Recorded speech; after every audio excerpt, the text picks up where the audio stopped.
Hello, this is Vikas Pathak and you are watching analyse for you.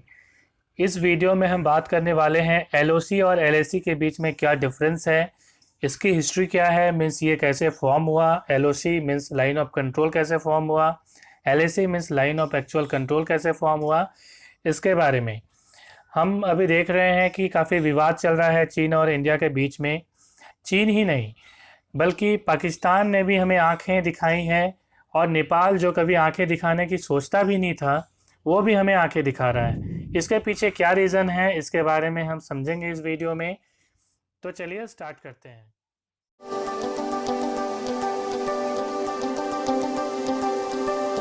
आप यहाँ ये जो देख रहे हैं लाइन, ये जो लाइन है इसे हम एलओसी कहते हैं, और आप ये जो लाइन देख रहे हो इस लाइन को हम कहते हैं एलएसी।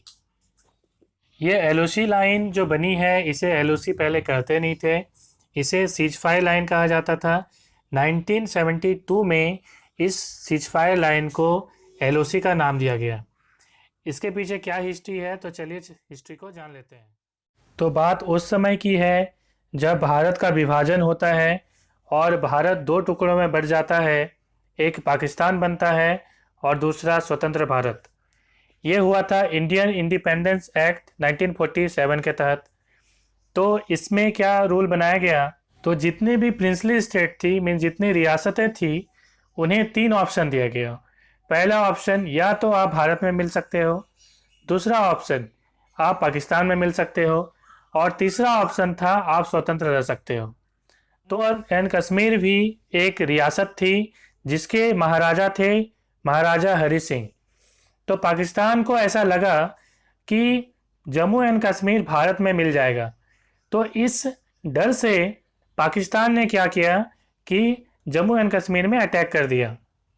अब पाकिस्तान यहाँ से एंटर कर जाता है जम्मू एंड कश्मीर, तो महाराजा हरि सिंह की जो सेना है वो कुछ हद तक इससे लड़ती है, लेकिन अंततः क्या होता है कि हरि सिंह भारत सरकार से जो है सहायता मांगती है।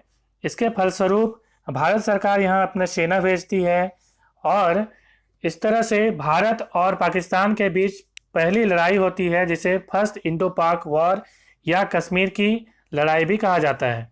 ये होता है 1947 में। 1949 में युद्ध विराम होता है और भारत और पाकिस्तान के बीच एक एग्रीमेंट होता है जिसे कहते हैं कराची एग्रीमेंट। इसके तहत एक लाइन ड्रॉ होता है जिसे कहते हैं हम सीज फायर। तो कराची एग्रीमेंट में वर्तमान में जो आप लाइन ऑफ कंट्रोल देख रहे हो उसका नाम था सीज फायर। भारत और पाकिस्तान के बीच और एक लड़ाई होती है 1971 में बांग्लादेश के इशू पर। तो इस लड़ाई के बाद युद्ध विराम के लिए एक दोनों के बीच, भारत और पाकिस्तान के बीच एक समझौता होता है जिसे शिमला समझौता कहा जाता है, जो कि होता है 3 जुलाई 1972 में।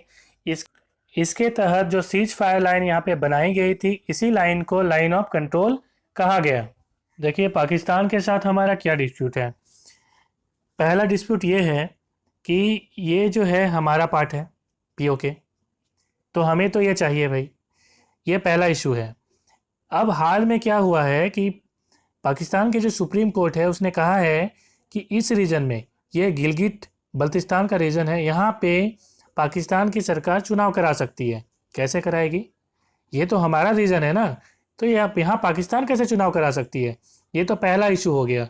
ये करंट इशू मैं बता रहा हूँ, और ये बिल्कुल चाइना के कारण हो रहा है, इसमें कोई दो डाउट जो है वो है नहीं। बिल्कुल चाइना के कारण ही ऐसा पाकिस्तान कर रही है या नेपाल कर रहा है, ये खैर अलग इशू है। चाइना दुनिया का जो ध्यान है वो भटकाना चाहता है, अभी कोविड-19 के कारण वहाँ प्रॉब्लम है। तो एक तो ये कारण है। दूसरा कारण है कि कई कंपनियां वहाँ से चाइना से इंडिया आना चाहती है, जैसे हुंडई है, एप्पल है।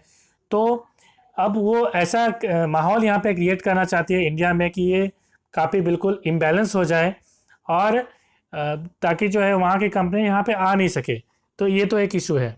पाकिस्तान के साथ हमारा दूसरा इशू ये है कि ये जो एलओसी देख रहे हो आप, है ना, इंडिया का कंसर्न ये है कि ये यहाँ से स्टार्ट होके बिल्कुल यहाँ तक जाती है। यहाँ पे इंदिरा कोल है, इस जगह पे इंदिरा कोल है बिल्कुल।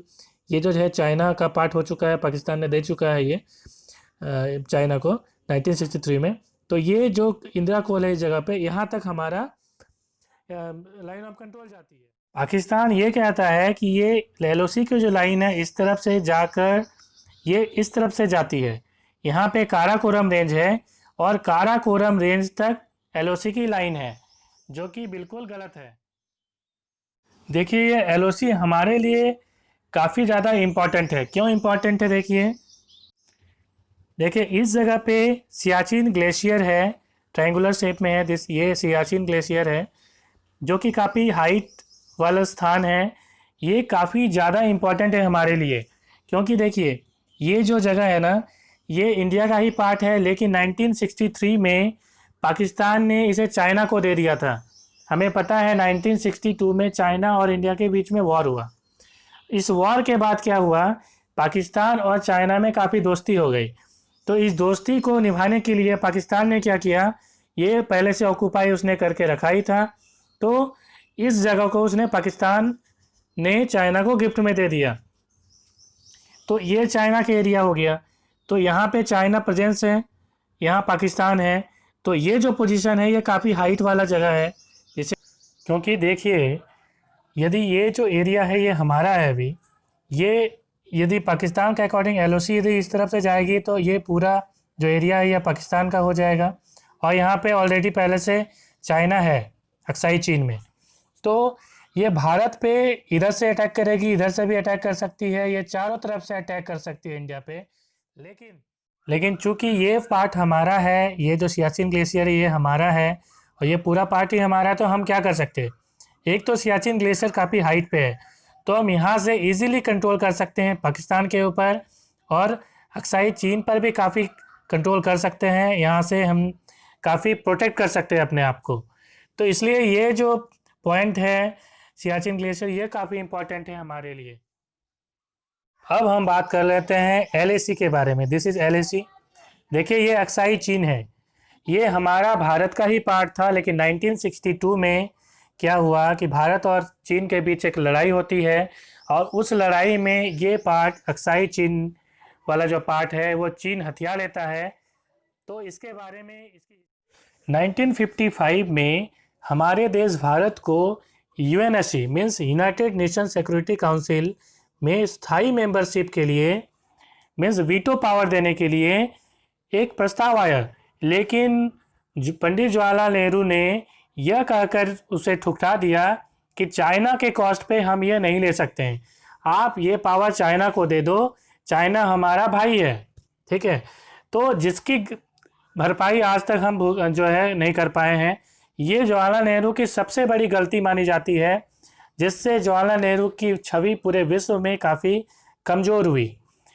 आप देख रहे हैं अभी जो चाइना इतना कूद रहा है, तो यदि हमारी पावर रहती वीटो पावर, तो चाइना इतना कूदता नहीं, हमें ये प्रॉब्लम जो है वो फेस करनी नहीं होती शायद।